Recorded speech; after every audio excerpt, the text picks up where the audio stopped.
Hey everyone, Denise here. We are back with another of my favorite cards from this fall. Now, you can use whatever colors you like. I just happen to have the pink already done, so that's what I used. So we have a lot of steps in this card. So I'm going to recommend that you watch through once first, and then you go on back and do things. Now, if it's just gluing things together, you can go ahead and do that if you want as we go. But there are a few steps involved in this, and I haven't done this card in a while, so sometimes I remember things last minute. So just a caution there. Now, this card you can do as a top fold like I have here. And again, if you know me, you know, and I never know if it's right side up or not. So I'm going to turn it around always.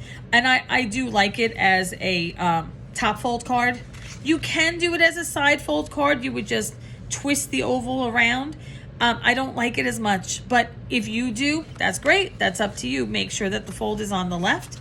I'm going to stick with doing it as a top fold for now. So there are a lot of pieces to this card, and there are a bunch of steps. So let's get to the basics first, right? You've got your card base. You have a piece of glossy cardstock. We're going to have to color that in a bit. Let's see what else we have here. We have this piece that I'll get to in a minute with the two ovals not cut out yet. Stick that with your glossy piece. You have a butterfly. Stick that with your glossy piece. You have these. And these.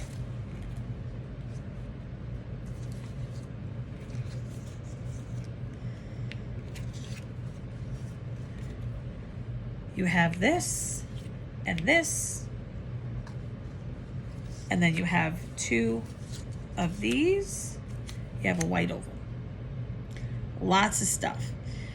Okay, let's start with the building basics first, all right? So, again, I would watch this through before you actually put anything on the card. You are going to take, first you need your dry as clear glue. If you're using the Barely Arts glue, it has turned cold here in New York, and it has dropped into the 60s, listen to me, the 30s at night all of a sudden in the last few nights. So the era of having the Art Glitter dry as clear glue, which I also love, shipped to me, is just about coming to a close. If you've watched previous videos, you know that I learned firsthand that, yeah, when they say that it loses its properties and it can't freeze, they're not joking. The Barely Arts glue, though, does not have those same properties, and it can be shipped in freezing temperatures, which is why we use that at the store. So whatever dry as clear glue you have, go ahead and grab that, but a wet dry as clear is really what you need for this card. If you don't have any, go ahead and contact Christina, and she'll be happy to add Barely Arts to your order for you. So assuming that you've got some, let's get started. Now, these are the same, right? I turned them upside down when I showed you. You're going to take the fancy one, and you're going to glue it to the shadow or base behind it. I'm not going to do this card with you because we have very few of these left, and that's before the video even went up. So I don't want to waste a kit by making the card again, and then that's one less for somebody else to buy. So I'm just going to walk you through the steps. So we're going to pretend I'm making the card. I'm just going to build it with you. I would put my glue just in, I would use that fine tip, and I would put it just in little of the larger spaces, just a dot here and there. It'll be fine. The whole thing doesn't have to be glued. Just dots in some of those bigger places, and just like a little dot will be fine. Pop it on. If you don't want to touch it, take the base and put it on. That works also. Flip it over, and then just get it so that it lines up. You can go ahead like this and get the glue off. It's going to dry clear, so it'll be fine. Make sure your fingers are clean before you do that so you don't leave any finger smudge there. You're going to do the exact same thing with this one. Okay, and that's how we're going to get that middle shape. We're going to put them together, not just yet. Okay. So once you have those glued, stick those to the side. You're now going to take your long piece, and you're going to take these two pieces,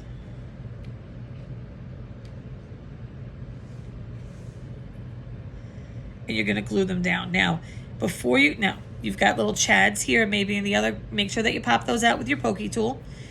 Again, glue just on the sides is fine. You've got a little bit, of a line here that you can do with the fine point. You can do little drops in between, but I want you to notice as I do this that these are going to overlap. Remember to put the good side up too, right? You'll feel what the good side is versus the flatter version of the back side. Notice that these overlap by maybe about 1/2 inch. You're not going to see it because it's going to be under here. All right, so don't worry about that. So you can go ahead and glue. If it makes you feel better, go ahead and snip, because again, if you snip too much, take a little off of each end if you want first, because it's going here. So this is how much of it you're not going to see, right? So go ahead, if you want to snip a little 1/2 inch off each, make yourself feel better. If it bothers you, go right ahead. Remember to put them, the right side up. There is a good side and a not good side, really. Remember to pop out all those little extras.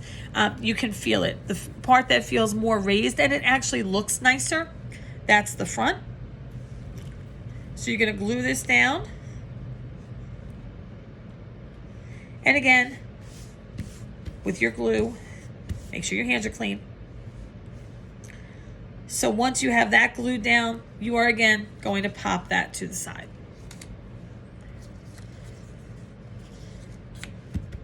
These two are going to go underneath the piece that we just did here. So once this is dry, you're going to have to trim these. So you see how this goes like this here? Because that's this in the middle. This white piece is on top of these two. They're going to go like this, up, down, right? But they're way too big, but that's just the way that we cut them, right? That way we didn't cut them too short. So you're going to have to trim them. They don't have to be the same width as the paper so that you keep layering. It's not necessary. You can cut it to 1/2 or 1/4 and then glue it on the back. And in fact, I would recommend cutting this to about 1/4 inch and cutting this to about 1/4 inch, because then when you layer it, all you're really doing is putting it on the back, but you can put the glue right on the 1/4 inch. You can do the top side first, whatever side, it's the same, right? Pop it up here, line it up with the design, get it right, and because it's a liquid glue, you can wiggle it, right? And then just press it down and wait a few minutes. And once that's done, repeat the process with the bottom piece. Obviously, you can turn it around to do. But if you cut it to 1/4 inch each, it's not going to really butt up against each other, and you still have enough glue, enough room to put glue. You still have enough room to wiggle it around. So that is my suggestion to you. So when you're done, these 3 pieces, 1, 2, 3, we're counting these as 1 each, right? The 2 of the same cuts will look like this. So it will be 1 piece like this, and it'll be as long as that.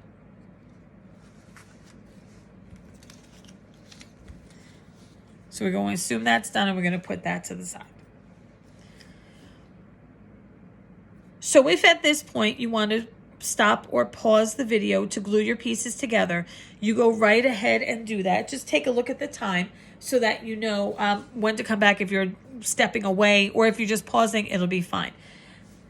The beauty of video, right? You can pause, you can rewind, especially when New York or me talks too fast for you, and I apologize if that's the case. We have this white oval. You're going to leave that to the side. We're not doing anything with that. At this point, I want to explain about these 3 pieces to you. Right? So you've got your glossy piece, your 2 ovals. I don't think that you can see that with the glare. I apologize. But you've got the piece with 2 ovals not cut out, and your butterfly. They may or may not be on glossy paper. It's fine. I colored these with inks, but then I also did Distress microglaze over them to give them that nice shiny look. If you don't have any, you can do it without. You can pick some up at LI Craft Stop if you need some, if you don't have any locally available to you. And again, Christina can help you out with that along with the glue. She can help add that to your order if you need that. I did this with an ink smooshing technique. Now, I'm sure you all know the smooshing technique, but if you don't, there's a video on it. So I'm not going to do that here. I'm going to refer you to the video that I've previously done on ink smooshing. So I want you to go to that video, take a look at what time it is on this video so that you can come back to it. Go watch that video. Pick any colors that you want. I used Distress Oxide ink just because that's what I used and that's what we had at the store. I also like the way it looks better. I don't like it necessarily to be perfectly clear. I like that it's a little bit cloudy, but it's up to you. Use a regular Distress ink. Use whatever you like. Anything that's water reactive will be fine.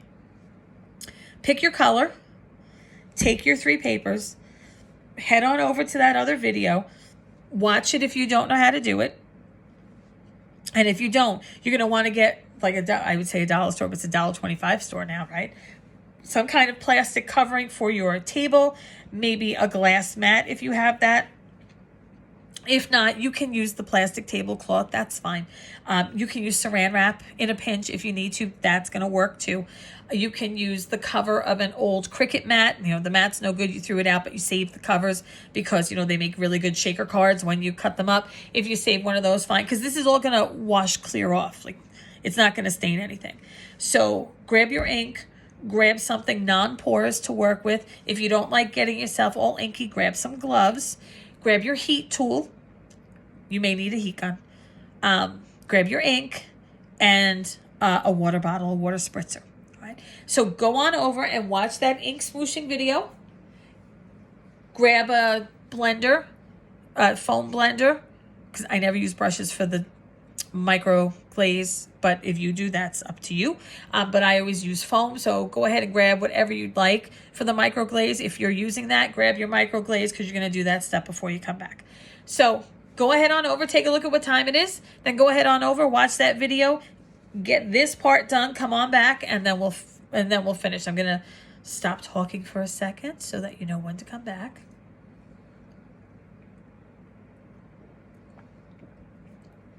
And I took a little drink. Okay, so you are back. I can't wait to see the colors that you picked. I hope that you'll post it in the Facebook group. All right, so now what you're going to do is you're going to take your card and you're going to start layering, because this is going to be the easiest part, really.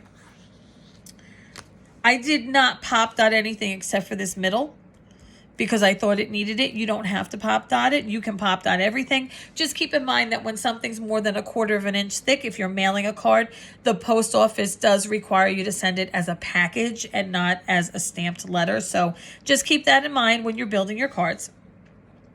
So go on ahead and glue. I'm going to use the sample I did, so I flat glued it. Glue it on down. Take your middle piece here. Center it as best as you can.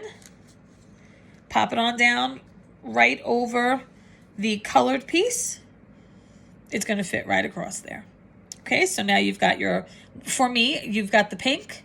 Then you've got this over it. Now what you're going to do is you're going to take your 2 pieces. This I did use foam tape on, but again, up to you. If you're using foam tape, put some at the bottom and across the middle because you really want this to stand up. Same for here. And you're going to eyeball the middle before you take that tape off, you know, the other side of the tape off. You're going to want to see where you want it and place it. And once you like it, take one of them off. Pop it down, right? So pop it here, and you're going to do it so that they're as close together as you can get them. Now you're still going to see the seam, but that's why we have the pearls. All right, so as close together as you can get them. This would obviously already be on top. Now, at this point, you can do your pearls, but I would wait. What you need to decide is if you want to use the larger oval or the inner oval. Now you've got these, I'm going to call them hash marks here. I forget what they're actually called. I apologize. But you've got that decorative edge to it. We did not cut them out for you because some people liked the larger one in the class and some liked the smaller. So what we had them do was fussy cut them. Now, if you have whatever one you decide to use, there's no wrong answer. If you have an oval that cuts these out, fine. I'm pretty sure this is a spellbinder by the looks of it. So it's probably one of the Becky Fekin ones or the Amazing Paper Grace. I only say that because of the hashtag little marks on the side there. She always makes such pretty stuff. So you can go ahead and grab an oval or maybe measure it out on your Cricut and cut it that way. I would be careful and like cut a sample first to be sure. Or you can just fussy cut around the one that you want. I used the smaller one. That's the one that I liked. So I put it here. I just flat glued it. I took my white oval, I put it in the middle, and that's why I used the smaller one. I like the pretty, so I wanted to see all this, so that's why I chose the smaller one. Now the butterfly. I'm sure you do the same trick with butterflies. I put my thumbnail in the middle of the butterfly, and then I press up. I change fingers because I'm not that talented or coordinated. I press up. And what I'm left with is kind of like a little flat piece in the middle so that not only can I glue it there and still have fluttery wings, but I have a place to put my pearls and they'll fit right in. So that's why I always do it that way. I like mine on an angle. Do it however you want though. Once you've built your card, now is the time to do your pearls here and your two in the center there. A little complicated, right? But so worth it. Look how pretty this is. And anytime you make this card, it's going to look different based on the colors you use. And if you wanted to use multiple colors and make it more rainbow-like, go ahead. You wanted to make it more springy, so you want to use a couple of spring colors that blend together well, go ahead. It's your card. We would love to see your final creation here. So once you've done that, please go ahead and post it on our Facebook group. Again, it's Scrapbooking Stuff Group. If this video was helpful for you for layering this card, go ahead and give it a like along with any of the other videos or tutorials that have been helpful for you. Don't forget to subscribe to the channel because as we do more card classes each month, we add the videos in. We're usually about 6 weeks out from doing them, but we add the videos in and then you'll know when we have a new technique posted or a new card class posted. If you're playing along with us at home, you didn't buy the kit, but you're playing along at home, go ahead and post your creation. We'd love to see it. We're all here to be creative, right? But if you did buy the kit, thank you so much for supporting my card class and the small business of Long Island Craft Stop. We hope to see you in a card class or craft class at the store soon. If you're not local, we hope that we'll see you online and we hope that you'll take a class by, tutorial by YouTube this way with us. Have a great rest of the day, everyone. Thanks so much.